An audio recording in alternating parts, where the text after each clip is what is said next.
I'm back. That might have took 20 minutes or so.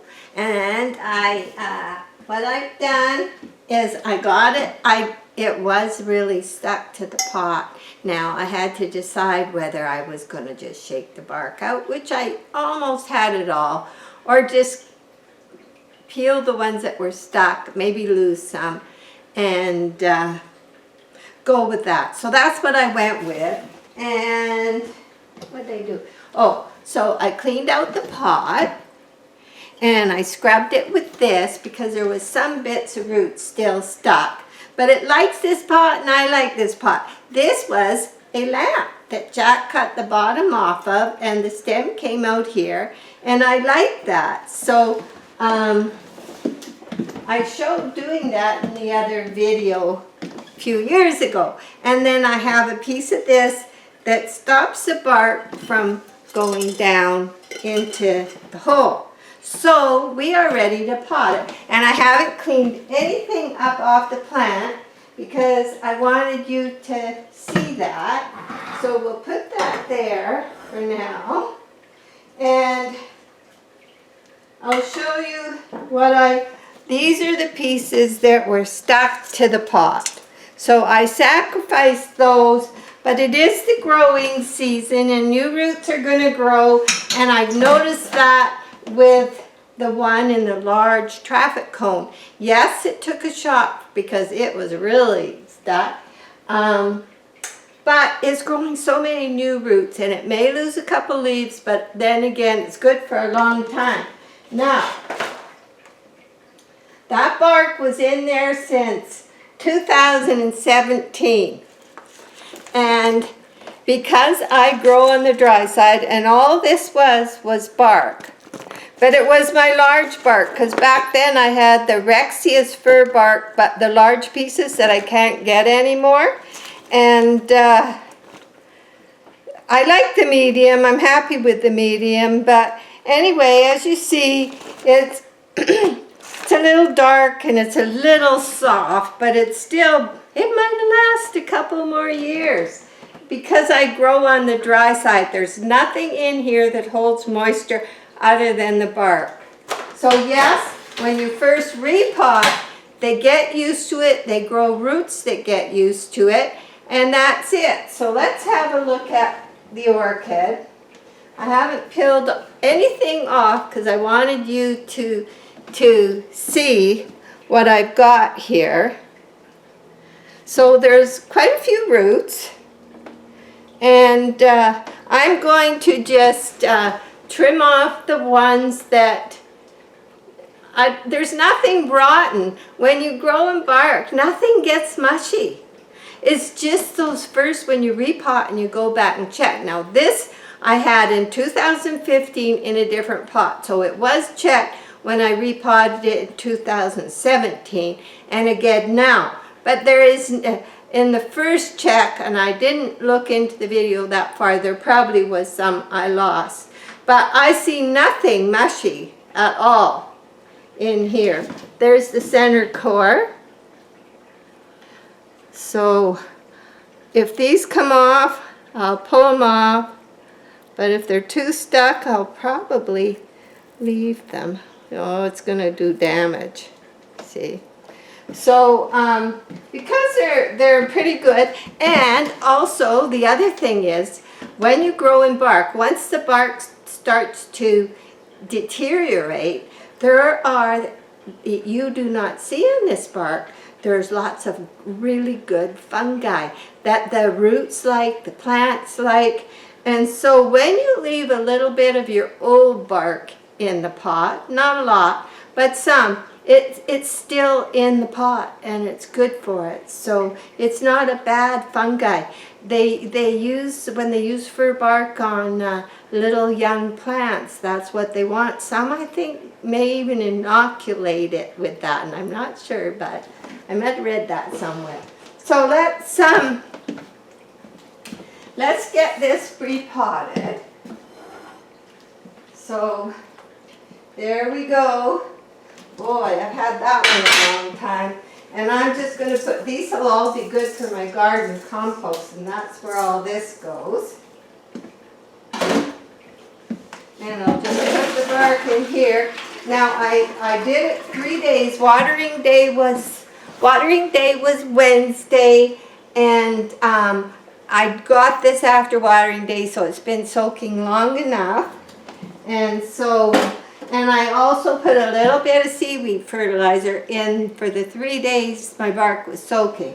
So you do see quite a change between, it's the same company's bark, but the pieces you can see, large and medium.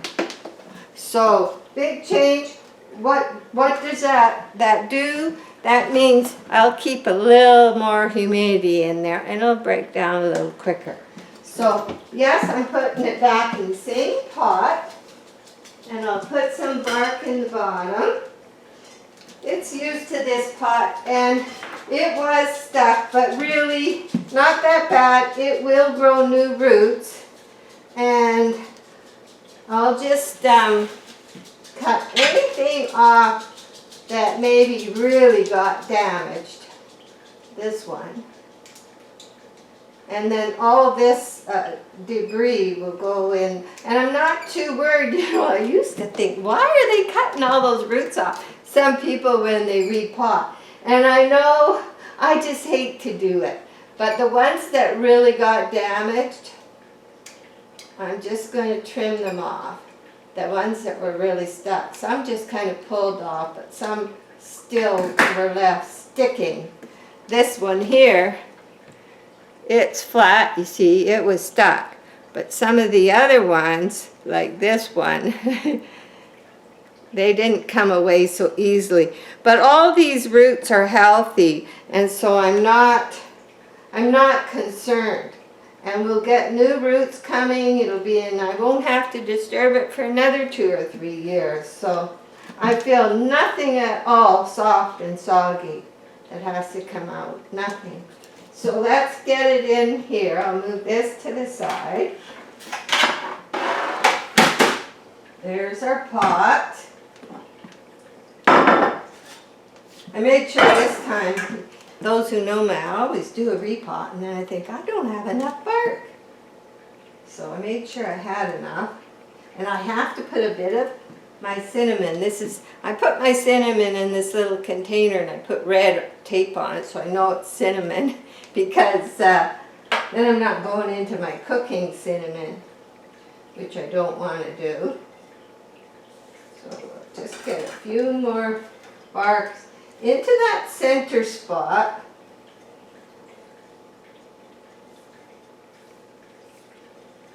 Lots of roots.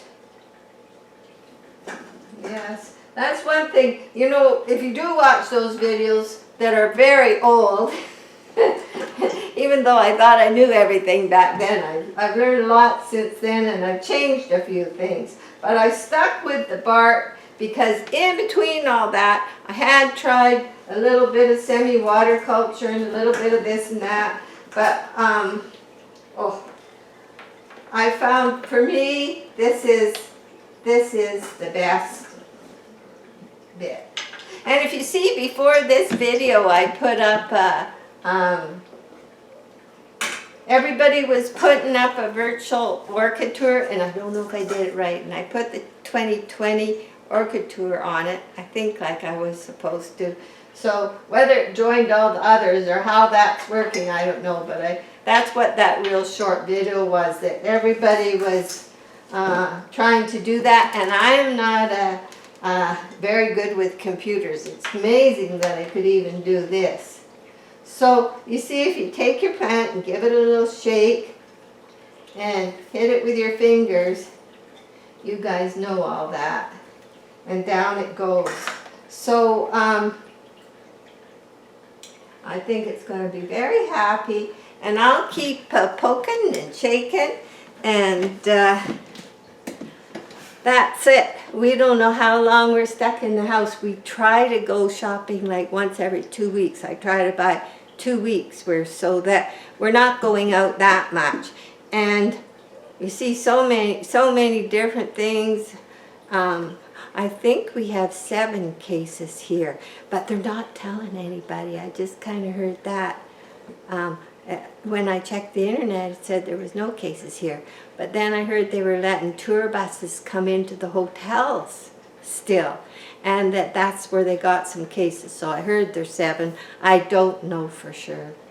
They're just keeping us in the dark, and we're thankful we've got a yard we can go in and putter. But it snowed yesterday. The north wind did blow, and it snowed for more than half the day.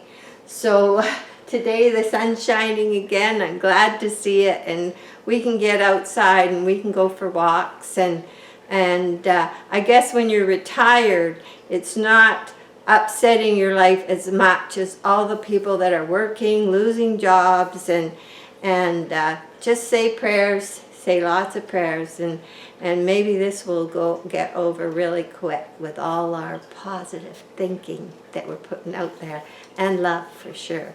So thanks for joining me, and that's another repot. I'm trying to get all my orchids that hadn't been done in a while done for this growing season, so lots of new roots and leaves come, and they're good for another few years, and I'll be happy with that. So thanks for joining me, and you're much appreciated. Bye.